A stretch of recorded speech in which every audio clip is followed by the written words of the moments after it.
పల్నాడు జిల్లా గురుచల నియోజకవర్గం గురుచల టౌన్లోని ఆర్డీఓ కార్యాలయం ఎదురుగా ఉన్న తెలుగుదేశం పార్టీ కార్యాలయం వద్ద తెలుగుదేశం పార్టీ వ్యవస్థాపకులు స్వర్గీయ అన్న శ్రీ నందమూరి తారక రామారావు గారి 29వ వర్ధంతి సందర్భంగా వారి విగ్రహానికి గురుచల శాసనసభ్యులు శ్రీ ఎర్రపతినేని శ్రీనివాసరావు, జెడ్పీటీసీ జంగా కోటయ్య పూలమాల వేసి ఆ మహనీయునికి ఘనంగా నివాళులర్పించారు. అనంతరం జమ్మిగుంపుల నరసింహారావు గారి జ్ఞాపకార్థం గురుచల మండల కన్వీనర్ జమ్మిగుంపుల లక్ష్మీనారాయణ ఆధ్వర్యంలో ఉచిత సంజీవని ఆరోగ్య రథాలను గురుచల శాసనసభ్యులు శ్రీ ఎర్రపతినేని శ్రీనివాసరావు ప్రారంభించి చిరు వ్యాపారులకు తోపుడు బండ్లు పంపిణీ చేయడం జరిగింది. అనంతరం స్వర్గీయ ఎన్టీ రామారావు జ్ఞాపకార్థం అన్నదాన కార్యక్రమం నిర్వహించారు. ఈ కార్యక్రమంలో గురుచల టౌన్ అధ్యక్షులు అడప శ్రీనివాసరావు, ఎన్ బొల్లయ్య, పోటు నాగేశ్వరరావు, కత్తి ప్రసంగి, జనసేన పార్టీ సమన్వయకర్త కటక మంకారావు, ఉబుడి నరసింహారావు, చాగంటి శ్రీను మరియు మండలంలోని రాష్ట్ర పార్లమెంట్ నియోజకవర్గ మండల గ్రామ వార్డు వివిధ స్థాయిలో ఉన్న కూటమి నాయకులు, కార్యకర్తలు, మహిళలు, యువకులు, అభిమానులు పాల్గొన్నారు.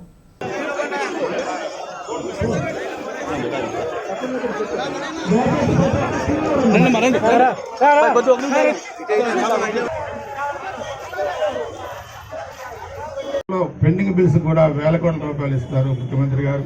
ఈ డబ్బులని ఎలా తెస్తారో అర్థం కావట్లేదు. 11 లక్షల కోట్లు అప్పు చేసి ఈ రాష్ట్రాన్ని ఆర్థికంగా అస్తవ్యస్తం చేసి పదవి నుంచి దిగిపోయిన జగన్మోహన్ రెడ్డి ఈరోజు మనం చూస్తే ఆలోచించాల్సిన అవసరం ఉంది. మళ్ళీ నీతులు మాట్లాడుతున్నారు ఈ కడప ఎమ్మెల్యే. అందుకని పులివెందుల ఎమ్మెల్యే ఇదంతా పులివెందుల ఎమ్మెల్యే లాగానే ఉంచాలి. ఇంకా భవిష్యత్తులో ఎప్పుడు కూడా ముఖ్యమంత్రి కాకుండా చూడాల్సిన అవసరం మనందరి మీద ఉంది.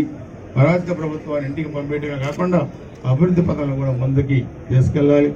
దానిలో భాగంగానే ఈ 3 పార్టీల నాయకులు కష్టపడ్డ ప్రతి ఒక్క కార్యకర్తకి నాయకుడికి మరి పదవుల్లో భాగస్వామ్యం, ఆర్థిక అభివృద్ధిలో భాగస్వామ్యం, సామాజికంగా భాగస్వామ్యం కల్పించడమే నా ప్రథమ కర్తవ్యం నియోజకవర్గంలో చెప్పుకోవడం మీకు అందరూ కూడా తెలియజేసుకుంటూ మంత్రివర్యులు నందమూరి తారక రామారావు గారి వర్ధంతి సందర్భంగా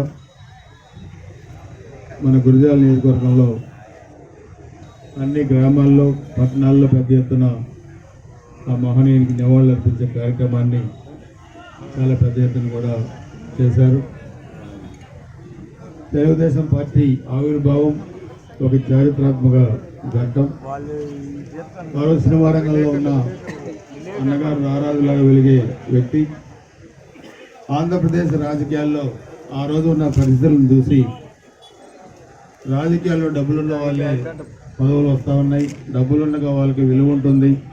కానీ పేద కుటుంబాల్లో పెట్టిన చదువుకున్న ఎంతోమంది వెనకబడి ఉన్నారన్న ఉద్దేశంతో ఆ రోజు తెలుగుదేశం పార్టీని స్థాపించారు. 82 మార్చి 29 నందమూరి తారక రామారావు గారిని చెప్పుకోవడం మీ అందరూ కూడా తెలియజేస్తున్నారు. జనవరి 9, 83 ఆయన ఉమ్మడి ఆంధ్రప్రదేశ్ రాష్ట్రానికి మొట్టమొదటిసారి ముఖ్యమంత్రిగా ప్రమాణ స్వీకారం చేశారు. 84లో మరి ఆ రోజు చాలా ఇబ్బందికర పరిస్థితులు వచ్చినప్పటికీ మళ్ళా రాజకీయాలు నిలదొక్కుని మళ్ళా 55లో అధికారంలోకి వచ్చారు. 94లో మీరు చూస్తే అది ఒక చారిత్రాత్మకమైన ఎన్నిక. మొత్తం ఉమ్మడి ఆంధ్రప్రదేశ్ అడుగుజాడల్లో నడుస్తూ ఒక కార్యకర్తగా ఉన్న నాకు 94 ఎన్నికల్లో గురుజాల నియోజకవర్గానికి అసెంబ్లీకి టికెట్ ఇచ్చి ఇక్కడ నిలబెట్టి దాదాపు ఆ రోజుల్లోనే 24,000 మెజార్టీని గెలిపించిన నియోజకవర్గం గురుజాల నియోజకవర్గం. అంటే తెలుగుదేశం పార్టీకి వైసీపీ పార్టీకి ఉన్న తేడా ఈరోజు మీరు చూశారు.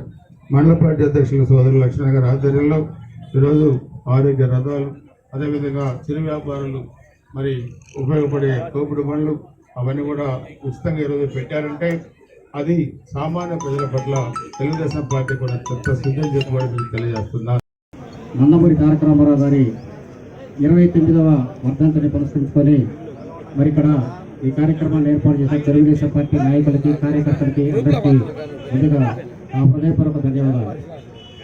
మరి 1983లో తెలుగుదేశం పార్టీ స్థాపించి ఆ రోజుల్లోనే కాంగ్రెస్ పార్టీని మట్టుబెట్టి మరి అసెంబ్లీలో ప్రతిపక్షం కూడా లేకుండా చేసిన ఘనత మన నందమూరి తారక రామారావు గారిది.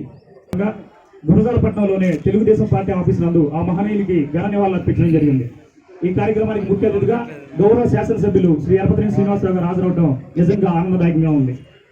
ఎన్టీ రామారావు గారి గురించి మనం ఒకసారి పునఃపరిశీలించుకుంటే అటు కథానాయకుడిగా ఇటు ప్రజానాయకుడిగా ఎనలేని అశేష జనవాహిని సంపాదించుకున్న గొప్ప వ్యక్తి ఎన్టీ రామారావు గారు.